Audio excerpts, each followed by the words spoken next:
Jubilito TV Official. Alright. Inyo sa mga kabagis, Jubilito TV Official po, at eto na naman po muli ang isang edisyon ng ating reaction video. Isa po mapagpalang umaga, tanghali, gabi sa inyong lahat mga kalingap at kabagis, at kung saan parte man po kayo ng mundo na naroroon ngayon, ay naway patnubayan po sana kayo na lumika ng maayos pangatawan, at syempre po, lagi pong ligtas sa araw-araw. Mega love shoutout po sa ating lahat mga kalingap at kabagis, kay Kuya Val Santos Matubang, kay Ate Ed Vlogs at kay Kalingap Rab. Mega love shoutout po sa inyong lahat. At muli po sa lahat po ng mga Kalingap partners na patuloy pong sumusuporta sa programa at advokasya ng Kalingap, mega love shoutout po sa inyong lahat. So ito na nga mga Kalingap at kabagis, no? For today's reaction video, gawa lang po natin ng reaction at muli po pagbibigay ng opinion dito nga po sa naging recent live streaming po, no, na ginawa po ni Kalingap Rab, na kung saan ay isinare niya po sa atin kung bakit po talagang minsan ay nakakaisa or dalawang upload na lamang itong si Kalingap Rab sa kanyang official YouTube channel, at yung mga ibang natutulungan po niya or mga beneficiaries po ay ina-upload niya po sa kanyang second YouTube channel na Rab Matubang Vlogs. Alam naman natin mga Kalingap at kabagis na talagang nowadays ay ang dami na po ang talagang masasabi nating lumalapit at humihingi ng tulong sa Team Kalingap. At dahil nga po sa masasabi nating overload na itong si Kalingap Rab, ay inaatasan niya na ang mga Kalingap partners, mga K-boys na kasakasama niya upang lalo pa pong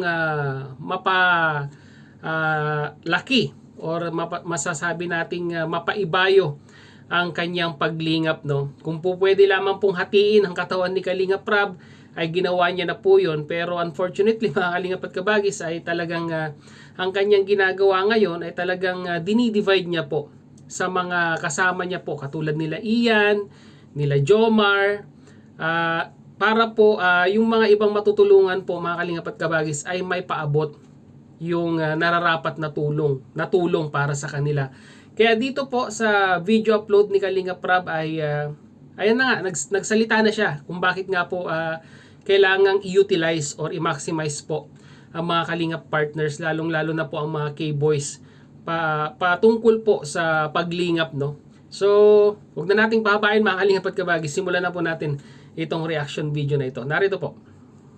Ako po kasi, talagang ginagawa ko po lahat para mas mapabilis po yung pagtulong natin. Iniisipan ko ng strategy kasi isa lang naman po ako, no? Kaya, siyempre, samantalain ko na nandito yung K-Boys, alangan naman pong palagi ko lang silang isama, di ba? Alangan naman pong andito lang sila sa tabi ko. So, ayan po, mapapanood nyo po dito sa second channel ko ay yung mga previews na tinutulungan natin at yung mga inutos ko sa mga katim ko. Diba? Ayan kadalasan sina Ian Ramirez, si Kuya Pure Help, sila Dan, yan po. Si Jomar, So, sana po intindihin nyo na minsan wala ako doon kasi yun nga, sa dami ng tinutulungan natin, isa lang po talagang kaya kong bisitahin sa isang araw. Makadalawa ako sa isang araw, sobrang pagod na po yan kasi sa layo po ng mga pinupuntahan natin. Kaya, salamat po sa mga nakaintindi. So yun na mga Kalingap at kabagis, no? Talagang sabi nga po dito ni Kalingap Rab ay utilization ng mga K-boys pagdating po sa pagtulong, no? Na kung saan sabi niya nga po ay talagang minsan ay isang beneficiaries lang or maximum 2 beneficiaries lang ang kanyang napupuntahan sa araw, no? Sa isang araw, dahil nga po syempre yung iba diyan malalayo. I-considered na po natin na hindi po lahat yan taga-Dait mga Kalingap at kabagis, no? Malaki po ang Camarines Norte, at kung saan ay yung mga ibang beneficiaries po nila ay nasa kasuluk-sulukan pa na kung ilang oras ang biyahe ang kakainin niyan, ay talagang tapos ang isang araw ni Kalingap Rab. Kaya ang ginagawa niya mga Kalingap at kabagis, kung napapansin ninyo, itong sila Rina nung nakaraan, pinasyalan ni Jomar, nila Ian. Tapos ito nga po, nakita nyo naman kung papanoorin nyo po sa full video, no, pasyalan po natin na si Kuya Pure Help ay inabutan niya ng pera po para po may pagamot yung isa sa mga beneficiaries ng Kalingap. So ibig sabihin talaga mga Kalingap at kabagis, no, talagang lalong-lalo na alam naman natin na ito pong si Kalingap Rab ay pamilyadong tao na rin po, ay talagang napakahirap din po sa kanyang katayuan na puntahan isa't isa ang kanilang mga beneficiaries. At alam din naman po natin na nowadays, yung mga ibang Kalingap partners natin ay meron ding inilalapit sa kanya na matutulungan, ay doon pa lamang po mga Kalingap at Kabagis ay ubos na ubos ang kanyang oras. Kaya malaking tulong po no ang K-Boys dito po sa ginagawang paglingap ng mag-amang matubang, to be specific po dito po kay Kalingap Rab, dahil syempre po lalo pong nai-extend, lalo pa pong napapalawak at hindi po nagiging delay yung pagtulong. Yun po yung importante yan mga Kalingap at Kabagis, no? Hindi po delay yung pagtulong dahil nga po syempre maraming Kalingap partners na handa pong tulungan itong si Kalingap Rab para may paabot yung pong nararapat na tulong para sa kanila. At dito po sa susunod na statement ni binigay ni Kalingap Rab ay talagang magugulat po kayo mga Kalingap at Kabagis, no? Dahil talagang nasabi niya dito na wala siyang pakialam kahit hindi po siya makita sa mismong content, basta ang importante ay makatulong po siya talaga. So ito po yun mga Kalingap at Kabagis, panoorin po natin. Ayan. So salamat din sa K-Boys, yung mga tumutulong sa atin yan.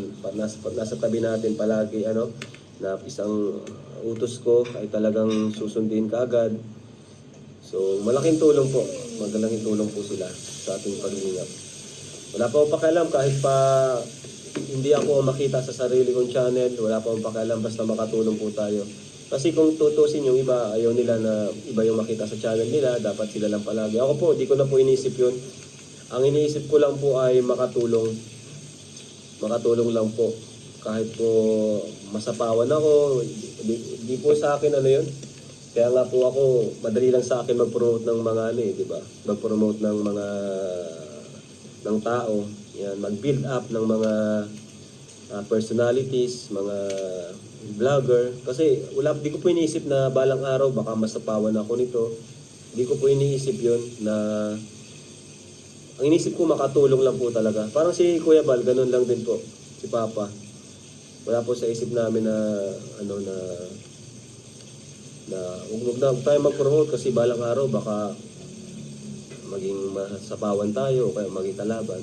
Pero yun nga, minsan nangyayari talaga na nagiging kalaban. Pero wala man po tayong magagawa. Tayo naman po ay tumulong lang, di ba? So yun no mga Kalingap at Kabagis, napakalinaw naman ang sinabi ni Kalingap Rab na kung saan ay talagang wala po siyang pakialam. Na kung saan ay pagdating ng araw, baka yung tinulungan ay bumaliktad at sabihin na nating kontrahin yung kanyang pagtulong na ginawa.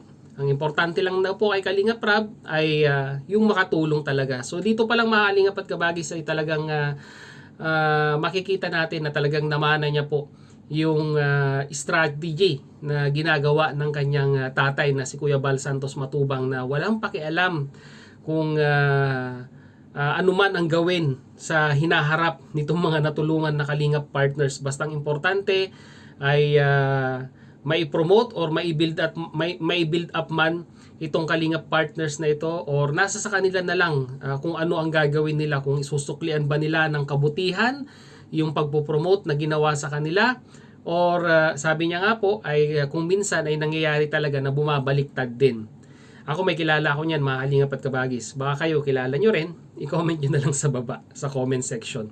At yun nga mga Kalingap at Kabagis, no, nakakatuwa lamang po talaga dahil itong si Kalingap Rab ngayon ay talagang masasabi nating yung pagiging charity vlogger niya ay talagang humantong na sa pinnacle or sa pinaka taas-taasang sabihin na nating kalidad ng pagcha-charity, na kung saan ay talagang kagaya nga po ng sinabi niya, may ibang mga charity vlogger dyan na talagang gusto lamang nila na talagang sila lamang po ang nakikita sa kanilang mga channel. Pero kabaliktaran po ang ginagawa ni Kalingap Rab, no, mga Kalingap at Kabagis. Ang importante, makatulong, at kahit hindi man siya ang makita sa kanyang ina-upload, although yung po ay sarili niyang channel, ay talagang baliwala po sa kanya yon. Ang importante po, mga Kalingap at Kabagis, yung pagtulong tuloy-tuloy, hindi na di-delay. And at the same time po, syempre po, mas marami pa pong matutulungan pag ganyan po yung setup na ginagawa ni Kalingap Rab, no.